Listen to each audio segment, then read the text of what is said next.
Muy buenas tardes, ¿cómo están el día de hoy? Hablé en la última reflexión sobre el tipo de esclavitudes modernas en la sociedad y tomamos como base el capítulo 8 del libro de Juan, en donde Jesús, en el versículo 31 al 33, dice a sus discípulos y a todos los que le escuchaban, que habían creído en él, y les dice: si vosotros permaneciereis en mis palabras, seréis verdaderamente mis discípulos. Y agrega: y conoceréis la verdad, y la verdad os hará libres.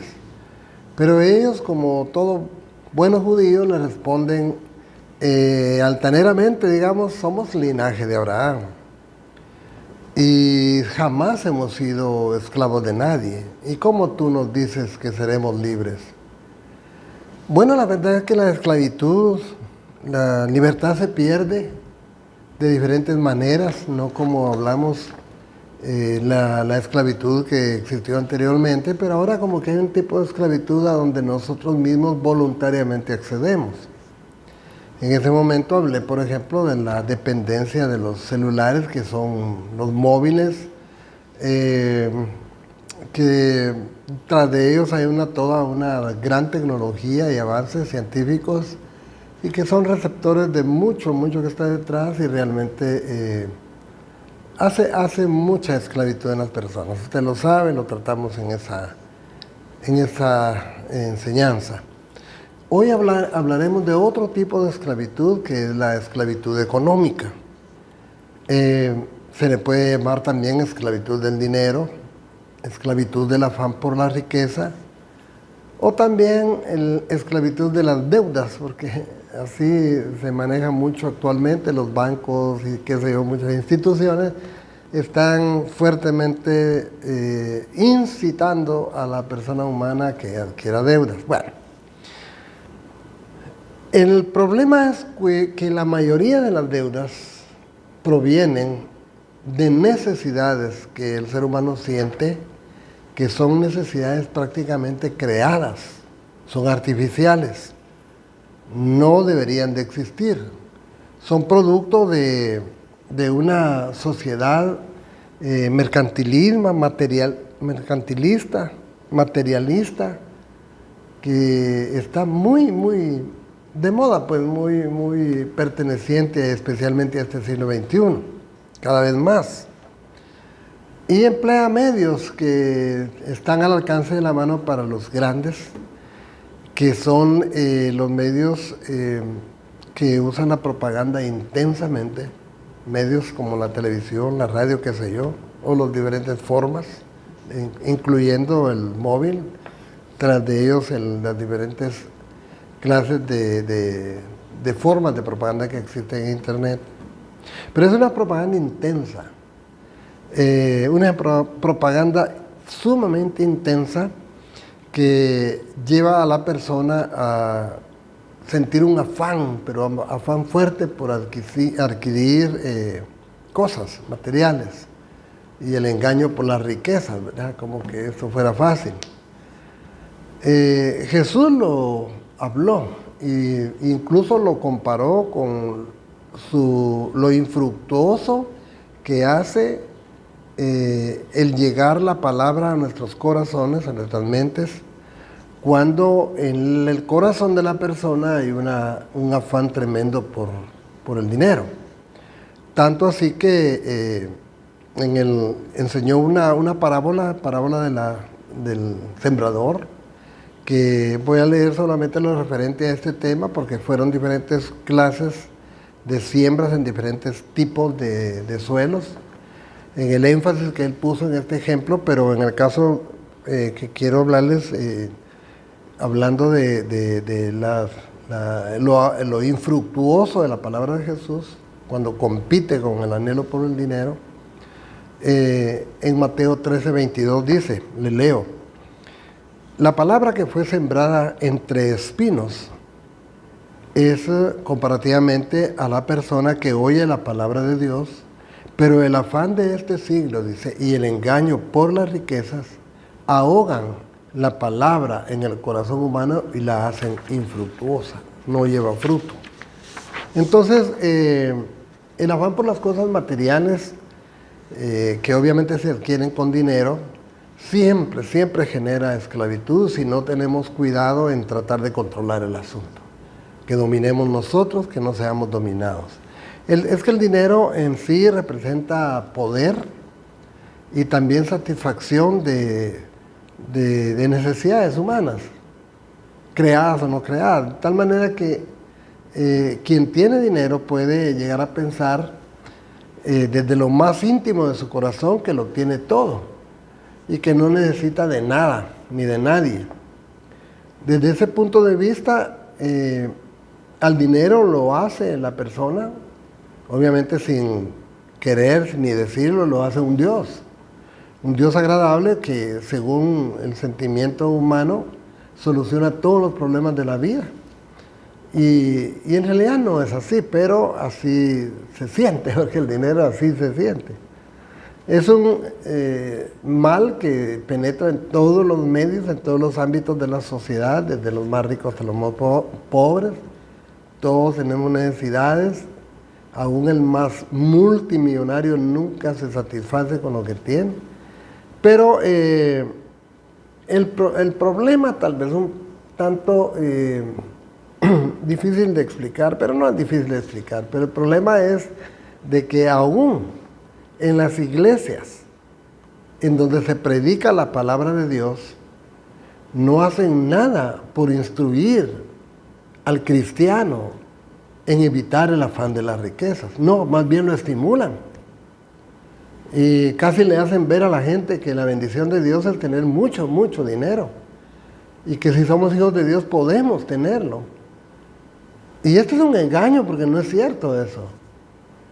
Jesús enseñó mucho sobre el problema de la falsedad de pensar que el dinero lo soluciona todo. Y que la vida del hombre no consiste en los bienes que posee. Nuestra relación con Dios depende de otras cosas. Hay mucho que decir al respecto, pero quiero avanzar. Pero Jesucristo asoció el problema del afán de la gente por obtener dinero. El dinero es necesario para satisfacer las necesidades reales, pero cuando nos pasamos de ahí y se sufre por no adquirir, lo comparó con un Dios. Jesús lo comparó con un Dios.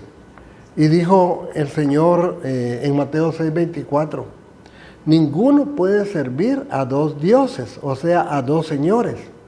Porque dice, o aborrecerá a uno y amará al otro, o estimará al uno y menospreciará al otro. Y lo resume claramente diciendo, no podéis servir a Dios y a las riquezas.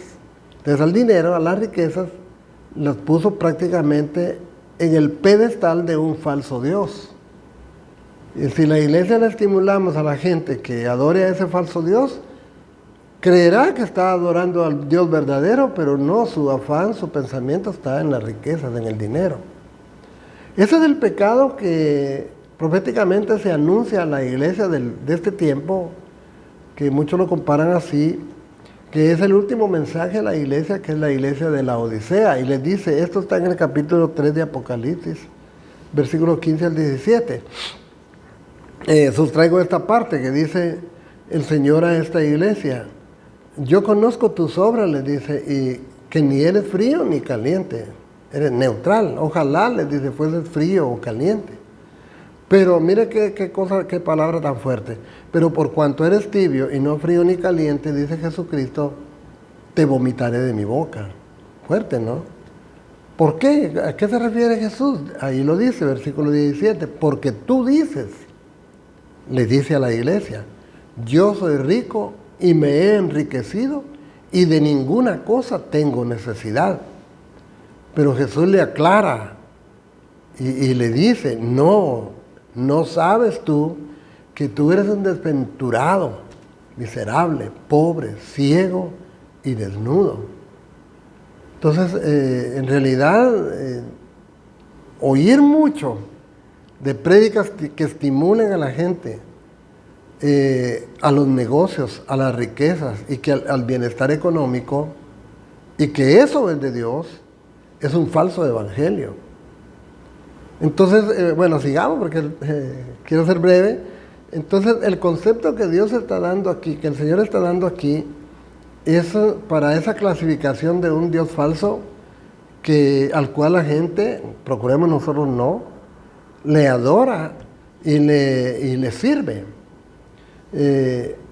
A Dios se le debe de adorar porque es Dios. Y en su infinita misericordia, lo mejor que obtenemos de Él y que realmente nos promete es la vida eterna, con el perdón de nuestros pecados, mediante el arrepentimiento y la aceptación del sacrificio de Jesús en la cruz del Calvario. Otra oferta no está allí. Lo único que podríamos deducir es que primeramente Dios, si es su voluntad, a un hijo de Dios no le faltará nada. Tendrá lo que necesite. Pero no quiere decir, si Dios quiere nos sobreabunda, pero no quiere decir que para sentirnos hijos de Dios tenemos que ser ricos. Entonces, ¿cómo podríamos nosotros evaluarnos? Porque en estas enseñanzas yo he estado tratando de hacer como una autoevaluación cada uno para ver cómo estamos en realidad con el Señor. Y quizá lo bueno sería responder a unas preguntas que yo formulo, que cada uno deberíamos de formular, o más preguntas, si usted tiene la capacidad, por supuesto, la tiene, que es inteligente usted de hacerse y evaluarse. Y entonces diría yo, por ejemplo, se me ocurre, ¿en quién pienso más? No hablo del tiempo, ¿verdad? ¿En quién pienso más? En el transcurso de mi día, ¿en quién pienso más? ¿Quién ocupa más mi tiempo mental, mi pensamiento, mi corazón? ¿Quién lo ocupa más?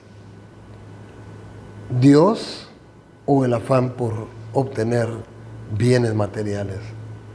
Yo no hablo de ocupar su tiempo necesariamente porque usted va a la iglesia. No, yo hablo que el tiempo es el que pasamos nosotros las 24 horas del día, exceptuando que Dios nos bendiga cuando estamos dormidos, pero mientras estamos despiertos, algo hacemos que dice realmente quiénes somos. Entonces ahí es la evaluación. ¿En quién pienso más desde que despierto hasta que me duermo? ¿Por quién corro más durante el día? ¿Qué es lo que más me preocupa en el día?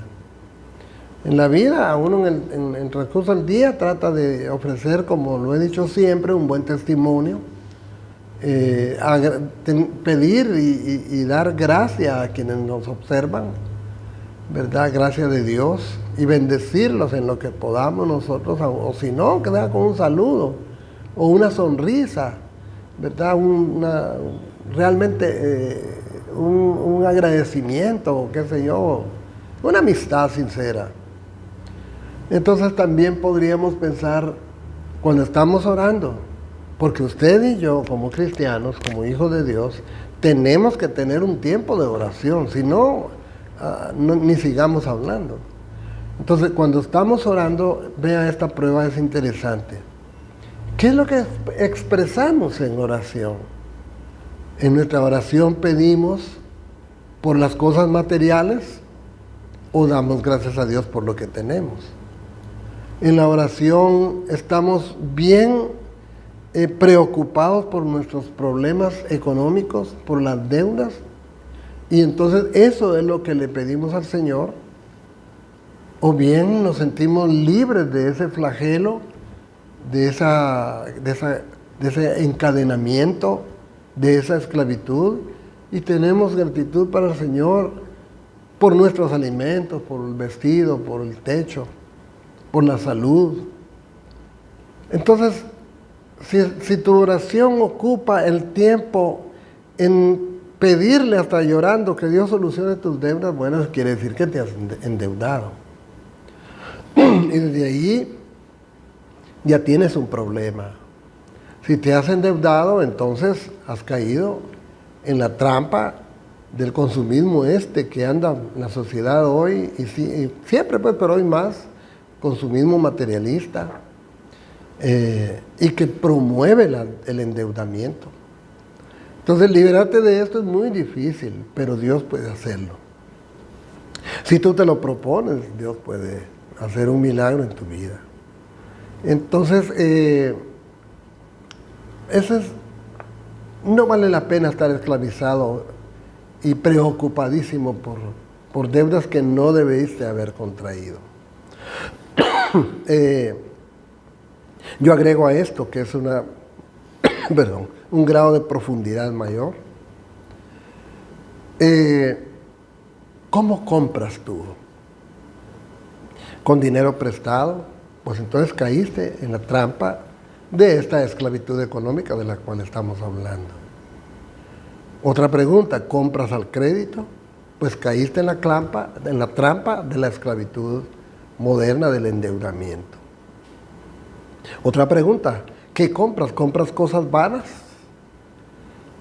Y al crédito todavía. Entonces, es un problema. Porque muchas veces las cosas vanas al crédito,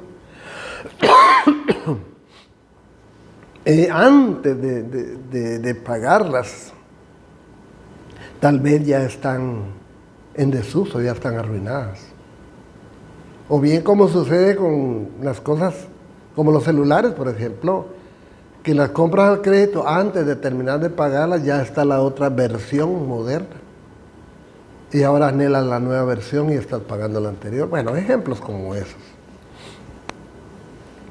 Ese es tremendo, pero bueno, te ofrecen créditos por cosas nuevas, nuevos modelos, y no has terminado de pagar el anterior.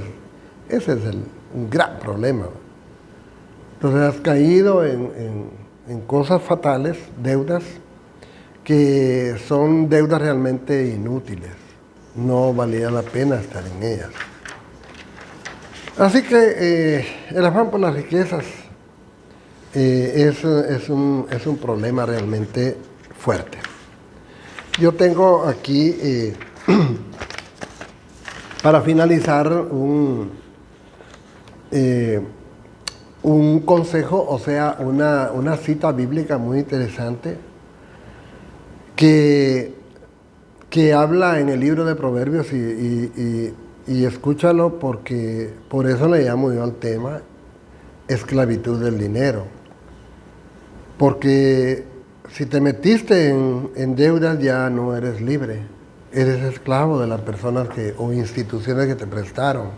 Sal de ellas inmediatamente y procura no meterte a prestar dinero por cosas inútiles. Vea, escucha lo que dice Proverbios capítulo 22, versículo 7. El rico, dice, se enseñorea del pobre, y el que toma prestado es siervo del que presta. Así que mucha sabiduría, medita en esto, trata de vivir libremente, trata de salir de esos problemas que a veces la gente pide en oración que Dios los libere de las deudas y los saque de deudas. No, Él no te ha metido en deudas, fuiste tú el que decidiste hacerlas. Entonces, salgamos de eso, liberémonos y adoremos al Señor en espíritu y en verdad y en plena libertad. Dios les bendiga.